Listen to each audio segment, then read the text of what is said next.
Good evening. Tonight I'm going to inform you about what a union is in the workplace. I'm going to give you a little example of what it's like to be in a union by giving you an example of what it's like to be on a picket line. Day one, you maybe feel a sense of pride. You meet your other brothers and sisters of the union, standing there holding your signs. Day two, you may have a cookout, still standing with your brothers and sisters holding your signs. But by week two, you may have no money, no way to pay your bills, but you still stand there in solidarity with your brothers and sisters from the union, holding your signs. By a show of hands, how many here have been in the union? Just you. Okay. Well, I have. I was even a shop steward when I worked for Verizon. I've also held employment that didn't have union, and it's a lot different. I will be going over what a union is, from the benefits that it provides, how they are formed, and how it's like a job inside of a job.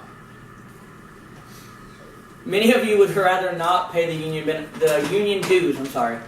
dues that are associated with being a member, because you feel like maybe it's a scam, maybe the dues coming out of your check, you don't want to pay the extra money.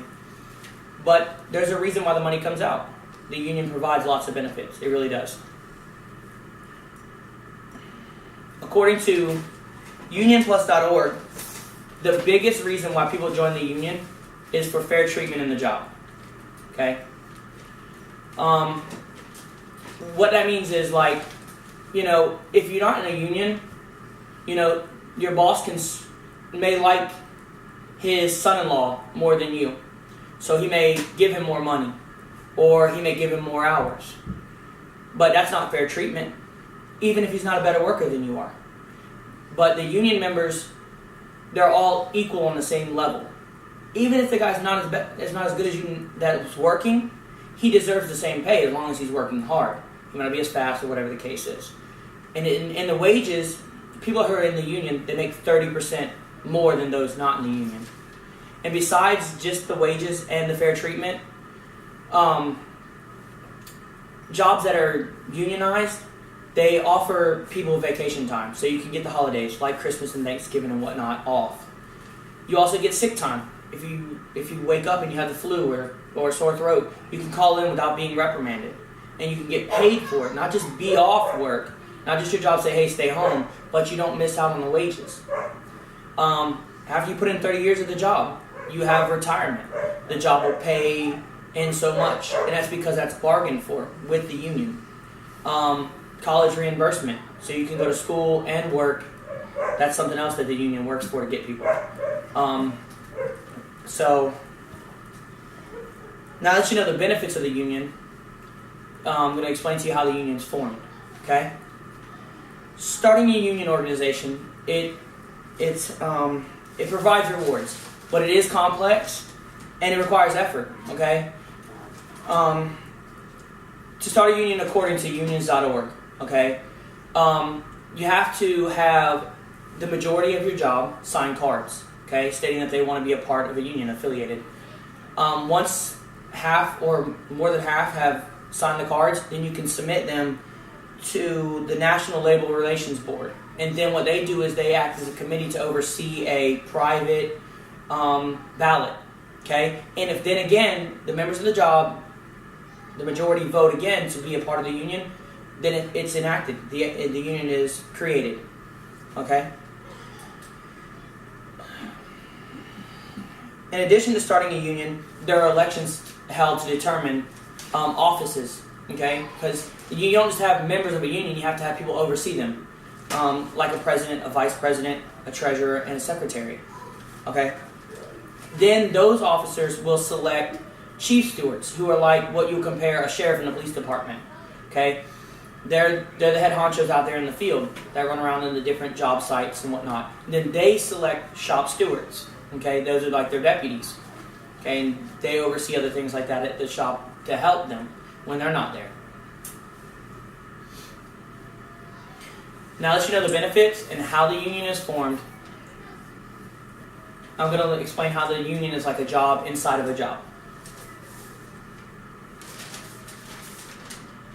I know from experience, when being a part of the union, you must know its practices and procedures, okay? But when a person is actively involved in the union, it's like having two jobs. I remember preparing my van for work one morning, had a guy come to me, and he asked me, he said, "Steve, I need you to help me with my FMLA papers, his medical leave papers. His daughter was having surgery on her ear." I had another woman approach me.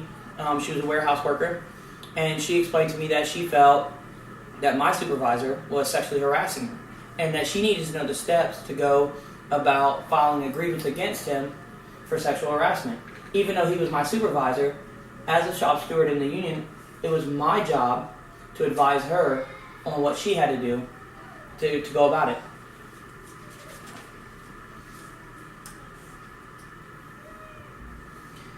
Many union members carry out duties, while also doing their expected duties on the job.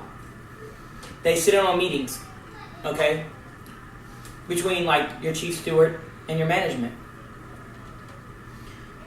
They accept grievances against the company. If, your other fellow employees fill out paperwork and they send it to you. They help employees, like I told you, fill out documents to leave the job so that they can have time off.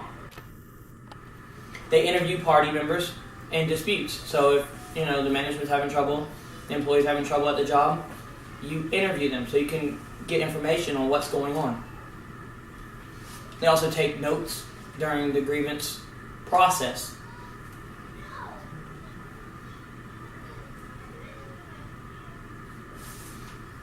On top of those duties, mentioned many union members make at least